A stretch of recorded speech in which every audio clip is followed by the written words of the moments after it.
Estamos chegando aqui na Fazenda Santa Helena, aqui no município de Poconé, para conversar com o produtor rural, pecuarista, Ricardo Arruda. Você vê essa paisagem linda aqui do Pantanal Mato Grossense. Vamos bater um papo com ele, conhecer um pouquinho dessa fazenda que é histórica aqui no Pantanal Mato Grossense. Vamos lá? Oi, Ricardo. Tudo bem? Tudo bem? Joia, sejam bem-vindos, obrigado pela visita. Então é muito importante, sim, preservar histórias, né? E eu vejo que a sua fazenda é a história viva, né, da pecuária mato-grossense. Queria que você contasse um pouquinho de como que foi essa propriedade foi adquirida pela sua família, né, e como vocês iniciaram aqui na pecuária. Exatamente.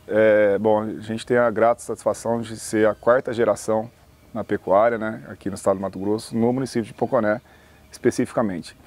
Essa fazenda que nós estamos aqui, essa propriedade, ela vem do meu lado materno, né? O meu avô, Dr. José Monteiro Figueiredo, Dr. Zelito, que era um médico, mas também um pecuarista apaixonado, adquiriu essa fazenda há mais de 70 anos, né? Que essa fazenda já está com a nossa família. E aqui começou a sua criação de gado Nelore, né? A seleção de gado Nelore.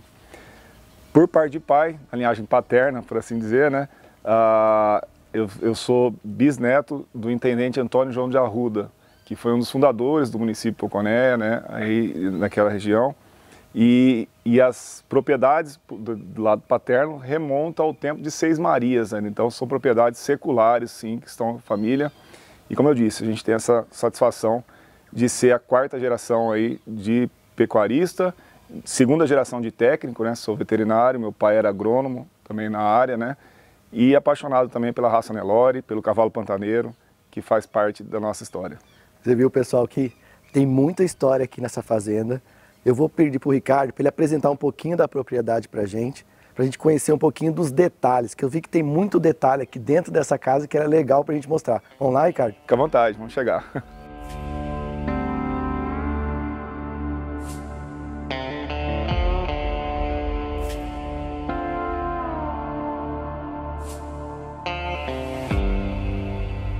É uma casa bem típica pantaneira mesmo, né? Preservou muito a história. Sim. E aí você tem algumas peças aqui que você até queria mostrar para o pessoal que está assistindo a gente. Então, por exemplo, essa cabeça de boi, né? De um boi pantaneiro, um boi sinuelo, como a gente conhece, ela é bem histórica e emblemática para a gente, porque além desse vínculo com a pecuária, nós temos também um vínculo com a atividade classista ligada à pecuária, né? E essa cabeça, quando eu estava na diretoria do Sindicato Rural de Cuiabá, que é quem hoje administra o Parque Exposições da Acrimate, ela estava jogada lá, quando a gente foi fazer uma reforma lá, estava jogado um almoxarifado lá, eu achei interessante. E para nossa surpresa, ela tem aqui essa placa que registra a doação dela pelo meu avô Guilherme, de parte paterna, para a Acrimate. Às vezes as pessoas não conhecem o termo, né? De fulano fazer alguma coisa nas coxas, né? Você fez uma coisa mal feita, às vezes, você está fazendo nas coxas. Quando a gente foi trocar o telhado dessa propriedade, a gente achou, de propriedade antiga, a gente achou algumas telhas que foram fabricadas aqui na fazenda, usando como molde as coxas, né? Então, a expressão fazer algo nas coxas, ele remete à fabricação dessas telhas aqui. São coisas que vão contando história, né? Da fazenda, da vida pública também do meu avô, tanto na parte pecuária, como eu disse, mas também nessa questão da política classista, como a gente fez ilusão ali com a cabeça, mas também nessa política partidária dele, né? Que ele, você vê que ele era bem correligionário mesmo, ó. Olha lá, viva o PSD, né? Que era o partido dele à época lá. Então a gente acha essas coisas aqui, e isso vai contando a história pra gente, né? Sim. A Fazenda Santa Helena, antes chamada de Tanque Grande, em alusão à represa que fica em frente à propriedade, era na época um ponto estratégico da região, por onde passavam as boiadas e as linhas telegráficas de Marechal Rondon. Essa peça, ela é fruto de um projeto de manejo florestal que a gente executou lá. Então, hoje é uma fazenda que está sendo explorada agricultura, a gente está com exploração de lavoura lá de soja e milho com um parceiro, né? Mas também fizemos a parte de manejo florestal. Então, hoje a gente fala muito em sustentabilidade, o termo sustentabilidade, né?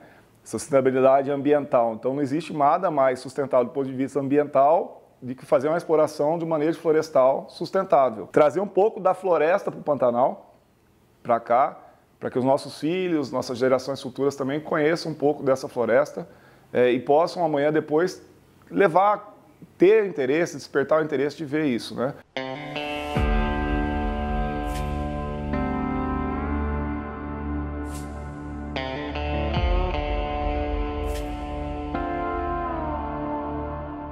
O Ricardo, ele é diretor financeiro, né, Ricardo, da Associação dos Criadores do Cavalo Pantaneiro, né, da brasileira. E ele está mostrando alguns prêmios aqui. Eu queria que você contasse um pouquinho primeiro da associação, o trabalho que vocês realizam lá e sobre esses troféus, o que significa isso para vocês. Sim. O cavalo pantaneiro é uma raça que foi desenvolvida, criada aqui no nosso estado, né, uma raça genuinamente mato-grossense e pantaneira. Ainda mato-grossense eu falo aí não com bairrismo, né, porque foi criada aí na época do Mato Grosso Uno, né, mas é uma raça pantaneira, o cavalo pantaneiro. E como tal, a gente costuma dizer que foi um cavalo que foi forjado, moldado, né, nesse nosso terreno aqui que a gente conhece, um terreno às vezes seco, muito seco, como nós estamos na época da seca agora, mas na época das águas a gente tem aquelas, né, a maior planície alagável do planeta. E se tem um animal que tem as mesmas características que o Nelore, ou seja, rusticidade, produtividade, né? A gente não fala em animal de serviço, você não fala em produtividade, mas ele tem essa adaptabilidade, condições de se adequar ao meio e essa aptidão para produzir, para trabalhar no universo dos equinos, eu tenho certeza que essa é a raça pantaneira.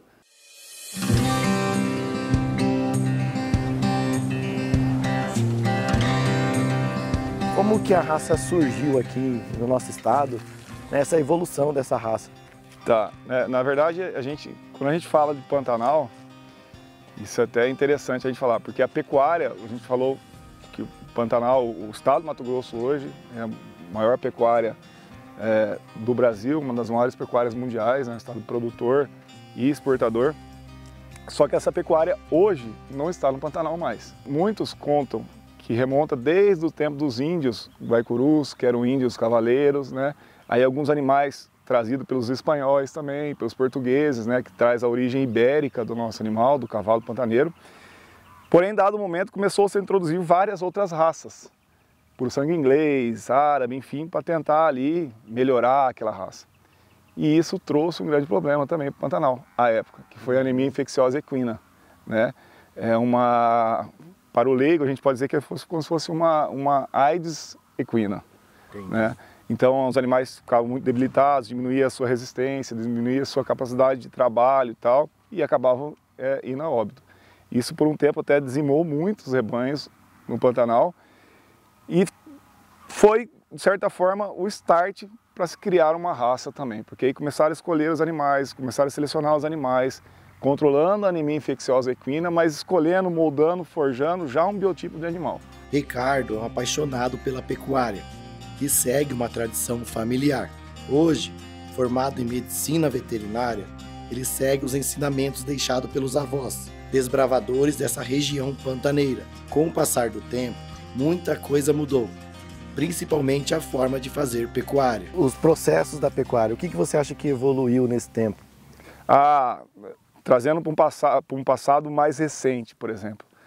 A inseminação artificial, as técnicas aí ligadas à minha atividade profissional, né, veterinária, por exemplo. Antigamente a gente tinha a inseminação artificial com a observação de cio, né? Hoje a gente já tem a IATF, uma ferramenta amplamente utilizada aí na fazenda de cria, nas fazendas de cria.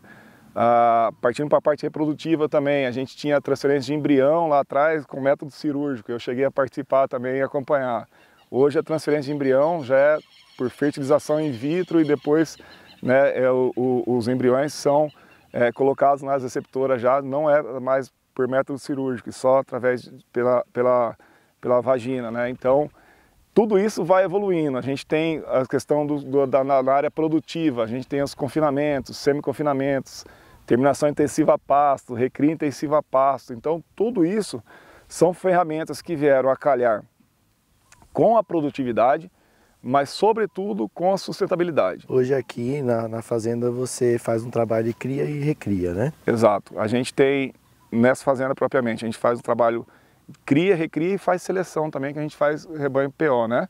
por de origem, para fornecer genética para o nosso rebanho de cria comercial, mas também para disponibilizar essa genética no mercado através de touros melhoradores, e é isso que a gente faz aqui nessa fazenda. Por que hoje ter touros melhoradores dentro de uma propriedade? Veja bem, o fenótipo do animal, que é aquilo que ele demonstra, que ele mostra, que ele desempenha, é a conjugação de dois fatores. Primeiro, o ambiente. O ambiente é tudo que nós estamos vendo aqui, é o pasto, é um trato, um sal mineral, né? A questão da sanidade, tudo isso é o ambiente. O ideal é que a gente consiga casar uma genética de qualidade, uma genética melhoradora, seja através de programas de melhoramento, né? Esses animais são avaliados pelo PMGZ, que é o Programa de Melhoramento Genético das Raças Zebuínas, da ABCZ. São animais todos registrados, né? Puros de origem, então você conhece as gerações, os pais, né? Avós, né? Todas as gerações que antecederam esses animais, e são avaliados a cada 3 meses, passam no curral, tem um acompanhamento do seu desenvolvimento ponderal, que é o ganho de peso desses animais, para depois gerar números que vão certificar a qualidade desse animal. Então, assim, não basta só ele ter uma genética aprimorada, mas ele também tem que passar essa genética para frente, né? Sim, sim. Dentro dos programas de melhoramento genético, existe um dado que chama-se DEP, que é a diferença esperada de progênio. Ou seja, o quanto que os filhos desses animais tendem a ser melhores que os outros animais contemporâneos, né? Você consegue hoje pensar assim, do seu avô, vendo a qualidade que hoje esses touros têm, pelo que ele começou lá atrás, assim, você acha que ele ficaria impressionado? Na verdade, muito do que a gente tem hoje é fruto do trabalho que foi feito lá atrás. Porém, lá atrás a gente não tinha essas informações todas, a gente não tinha como tratar essas informações todas. A grande ferramenta de seleção, por muitas vezes, foi apenas o visual, foi só o fenótipo, só o que a gente enxergava, né? Então, essas ferramentas de melhoramento genético vieram a somar. O homem, o selecionador, é muito importante, o olho do criador é muito importante, mas quando você tem todas essas outras ferramentas para te auxiliar numa tomada de decisão, a chance de você acertar é muito maior.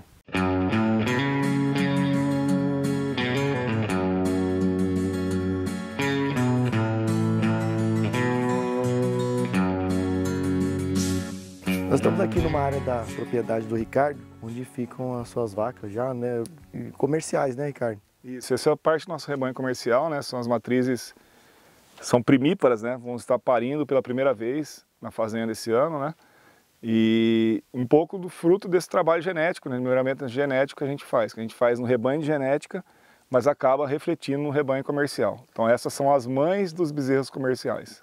Os touros ali que a gente viu, os touros PO, tem toda aquela beleza, mas a prosperidade da fazenda está aqui, né? Sem dúvida, essa é a base, né? Um touro, ele é pai de, às vezes a gente acasala com 30, 40, 50 vacas durante um ano, né? Mas é a matriz que vai dar a longevidade, porque ela vai parindo ano a ano na fazenda, né? O papel de uma vaca na fazenda, ela é a forma, ela é que vai produzir esse bezerro, que vai fazer que esse bezerro nasça na propriedade e vai cuidar dele até a fase materna ali, quando a gente entrega esse bezerro na desmama ali, por volta dos 8 meses de idade. A vegetação seca exige adaptação rápida. Assim, a técnica de manejo deve ser cuidadosa e estratégica, garantindo acesso a pastagens de qualidade e a manutenção da saúde do solo. É importante sim a suplementação, a complementação mineral, proteica e energética. Nesse período da seca, quando a gente tem os pastos mais secos, mais fibrosos, por assim falar, é necessário fornecer principalmente um aporte de proteína, porque essas proteínas, sobretudo vindas para os ruminantes através da ureia, que é uma fonte de nitrogênio não proteica, mas que os ruminantes, uma máquina, né, conseguem transformar capim, conseguem transformar palha, né, em carne. E para que isso aconteça, é necessário a gente fornecer esse complemento, esse suplemento. A intenção sempre é você trazer esse animal para perto de você. Quanto mais você maneja ele, a tendência é que ele seja mais acostumado com o homem e comece a relacionar a presença do homem com um bom trato, seja através de um sal, seja através de uma ração, né, seja através de um manejo adequado, ainda que num curral, num tronco de contenção, sempre respeitando, né, essa boa relação com o animal. Então essa questão do bem-estar animal depende muito do manejo que é utilizado também, né, Lino? Olha, o bem-estar animal, ele é uma somatória de fatores, né? É o ambiente, como a gente já falou, né? É um ambiente com sombras, um ambiente com fornecimento de água adequada, com comida adequada, né? Volumosa, ou às vezes um concentrado, que é um suplemento mineral, como a gente já falou aqui, às vezes um suplemento proteico, energético, uma ração que vai complementar o que o pasto não fornece para o animal, mas, sobretudo, essa relação do homem com o animal.